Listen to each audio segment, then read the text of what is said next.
पीछे एक बड़ी खबर। जम्मू कश्मीर के हंदवाड़ा में सुरक्षा बलों को एक बड़ी कामयाबी हाथ लगी है। हंदवाड़ा में हिजबुल के आतंकी को सुरक्षा बल ने गिरफ्तार कर लिया है और इस आतंकी पर कश्मीर में कई टारगेट किलिंग में शामिल होने का भी आरोप है।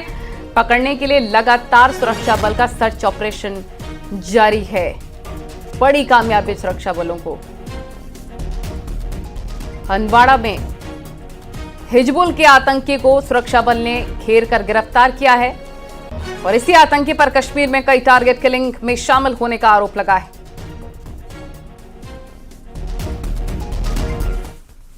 कल हमें खबर मिली है कि एक टेररिस्ट है जिसके पास वेपन्स है और वो किसी ताक में बैठा हुआ है कि वो कोई टेरर इंसिडेंट कर लेगा। इस सिलसिले में इंफॉर्मेशन मिलने के बाद हमने आर्मी के साथ 30 RR के साथ पुलिस ने और बाकी SF के साथ ऑपरेशन लॉन्च कर लिया। ऑपरेशन में हमने जब बंदे को आइडेंटिफाई हो गया कि बंदा कौन है, उससे वेपन्स भी सीज किए। वेपन्स उसके एक चाइनीज पिस्टल है, एक ग्रेनेड और एम्प्टी ये 2 मैगजीन पिस्टल के है। तो इसमें हमने FIR 124/2024 हंदवाड़ा पुलिस स्टेशन में लगा दिया है।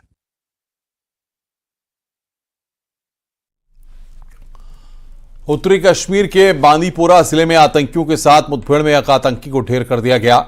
इस इलाके में 2 आतंकियों के छिपे होने की खबर मिली थी, जिसके बाद सुरक्षा बलों ने यह कार्रवाई की है। यह मुठभेड़ बांदीपोरा के आरागाम इलाके में रविवार देर रात शुरू हुई थी।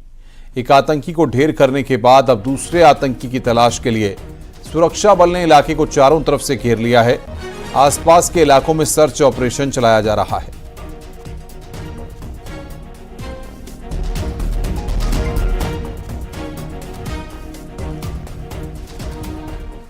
तो जम्मू कश्मीर में आतंकवादियों से निपटने के लिए दिल्ली में हुई हाई लेवल मीटिंग में जबरदस्त प्रहार का प्लान हुआ है, जिसमें कि इनोवेटिव तरीकों से आतंकवादियों पर कार्रवाई करने की रणनीति बनाई गई है।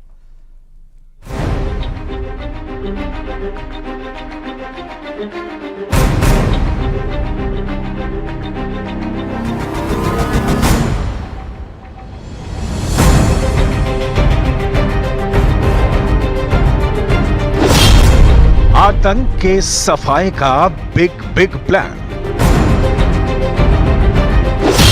एक्शन मोड में आए डोभाल और टुल्लू। पीर पंजाल में सेना ने बिछाया जाल।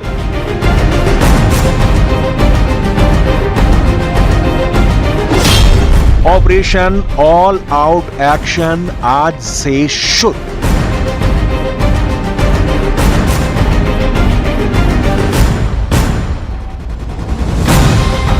जम्मू कश्मीर में आतंकी हमले का मंसूबा रखने वाले दहशतगर्दों की अब खैर नहीं है। आतंकियों के संहार का पूरा प्लान बनकर तैयार हो चुका है। दिल्ली में आतंक के खिलाफ ऐसा एक्शन प्लान तैयार हुआ है जिससे सरहद पार बैठे आतंकी आकाओं की भी रूह कांप जाएगी। 2 राउंड में हुई हाई लेवल मीटिंग में आतंकियों के गढ़ में घुसकर उनके सफाई की रणनीति बनाई गई है। गृह मंत्री अमित शाह ने आज जम्मू कश्मीर की सुरक्षा स्थिति की समीक्षा की है। इस हाई लेवल मीटिंग में राष्ट्रीय सुरक्षा सलाहकार अजित डोभाल, जम्मू कश्मीर के उपराज्यपाल मनोज सिन्हा, सेना प्रमुख जनरल मनोज पांडे, मनोनीत सेना प्रमुख लेफ्टिनेंट जनरल उपेंद्र द्विवेदी, केंद्रीय गृह सचिव अजय भल्ला, खुफिया ब्यूरो के निदेशक तपन डेका, CRPF के महानिदेशक अनीश दयाल सिंह, जम्मू कश्मीर पुलिस के महानिदेशक RR स्वैन के साथ जम्मू कश्मीर के वरिष्ठ IAS अधिकारी अटल डुल्लू भी शामिल हुए। जम्मू कश्मीर में अंतर्राष्ट्रीय सीमा और लाइन ऑफ कंट्रोल पर सुरक्षा के क्या हालात है, गृह मंत्री अमित शाह ने गहनता से उस बाबत समीक्षा की और जरूरी निर्देश दिए संबंधित एजेंसियों को, ताकि एक त्वरित कार्रवाई हो आतंकवाद को नस्तेनाबूद करने की और उनके इकोसिस्टम को ध्वस्त करने की। दिल्ली में हुई हाई लेवल मीटिंग के 2 राउंड में क्या क्या हुआ, अब इसे भी जानिए। सुबह 11 बजे से जम्मू कश्मीर की सुरक्षा, आतंक के खिलाफ operation, counter intelligence, terror funding को रोकने, LOC पर घुसपैठ पर पूरी तरह से रोक लगाने का प्लान तैयार हुआ है। वहीं दूसरे दौर की बैठक जो 2 बजे से शुरू हुई, उसमें अमरनाथ यात्रा, उसके दोनों मार्ग बालटाल और पहलगाम की सुरक्षा सुनिश्चित करने के साथ यात्रियों की सुविधा और दूसरे कई अहम मसलों पर मंथन हुआ है।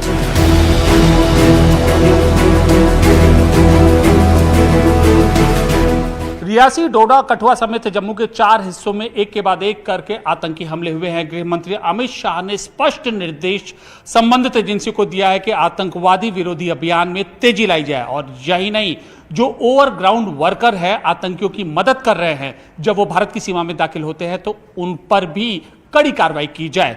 29 जून को जो अमरनाथ यात्रा शुरू हो रही है वह कैसे सुचारू रूप से संपन्न हो, गृह मंत्री का खास फोकस इस बात पर भी था।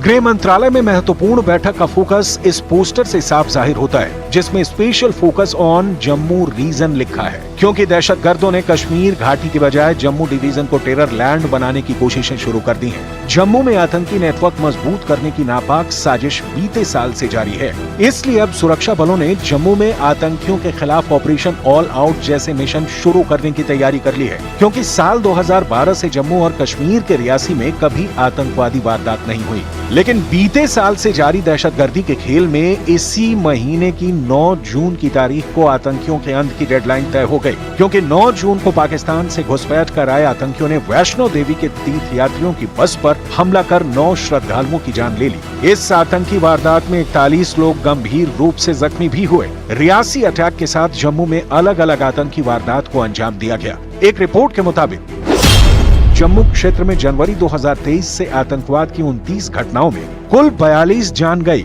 वहीं 1 जनवरी 2023 और 13 जून 2024 के बीच कश्मीर में सिर्फ 24 मौत दर्ज की गई। यानी पाकिस्तानी आतंकी आखाओं ने टेरर का टारगेट कश्मीर घाटी की बजाय जम्मू पर शिफ्ट कर दिया है, जिसका मुंह तोड़ जवाब देने के लिए अब भारतीय सुरक्षा बल एक्शन शुरू करने जा रहे हैं। आतंक के खिलाफ ऑपरेशन को डबल बूस्टर डोज भी मिलने जा रहा है। वजह है एनएसए अजित डोभाल के साथ इस मिशन में अजय डुल्लू की मास्टर प्लानिंग।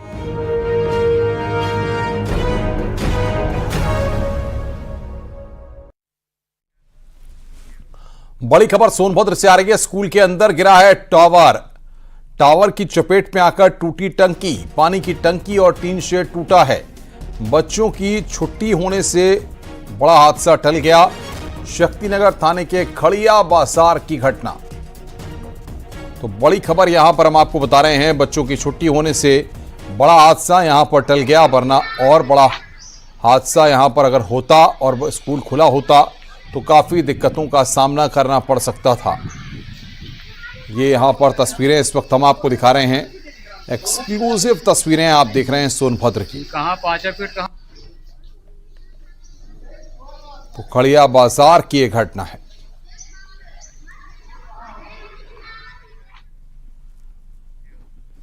और नोएडा में चलती कार आग का गोला बन गई। आग से पूरी कार जलकर खाक हो गई। हादसे में बाल बाल ड्राइवर की जान बच गई है। सेक्टर 24 थाना क्षेत्र का ये पूरा मामला है। देख सकते हैं आप, भीषण आगजनी कार में हुई है। वजह क्या रही है, कैसे आग लगी है, क्योंकि हीट वेव का कहर भी चल रहा है। हालांकि ये जांच का विषय है, लेकिन राहत वाली बात यह है कि किसी तरह से ड्राइवर ने कूदकर अपनी जान बचा ली है। नोएडा की ये तस्वीरें।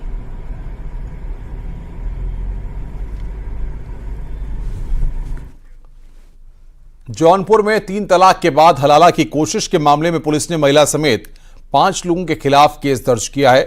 जानकारी के मुताबिक पीड़ित महिला की शादी 2015 में मोहम्मद वाजिद से हुई थी। शादी के दिन से ससुराल वाले दहेज की मांग कर रहे थे। मायके वालों ने ज्यादा दहेज देने में असमर्थता जताई तो ससुराल वाले बिना विदाई कराए चले गए। कुछ दिन बाद से ही पत्नी मायके में आकर रहने लगी। बीते 15 जून को उसका पति अपनी मां, बहन, भाई के साथ ससुराल पहुंचा। उसी वक्त आरोपी पति ने बोलकर 3 तलाक दे दिया। बाद में आरोपी पति ने अपने छोटे भाई से हलाला करवाने की कोशिश की। इसके बाद से महिला ने पुलिस से शिकायत की थी।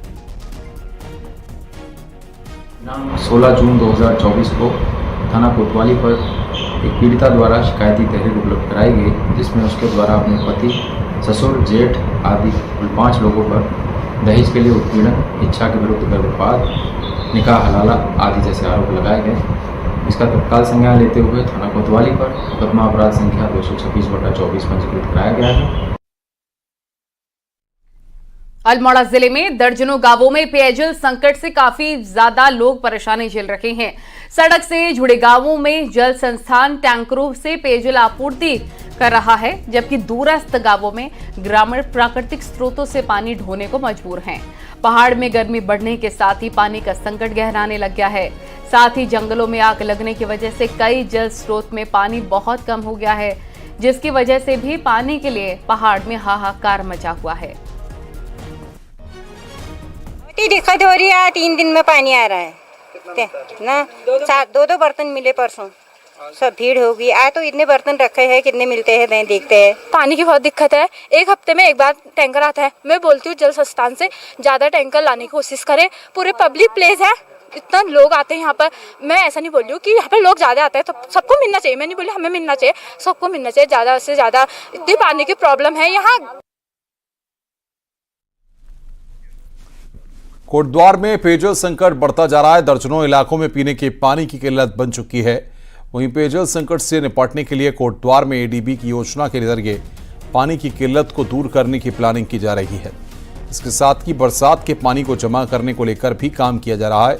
वहीं लोगों से भी पानी के बचत की अपील प्रशासन कर रहा है।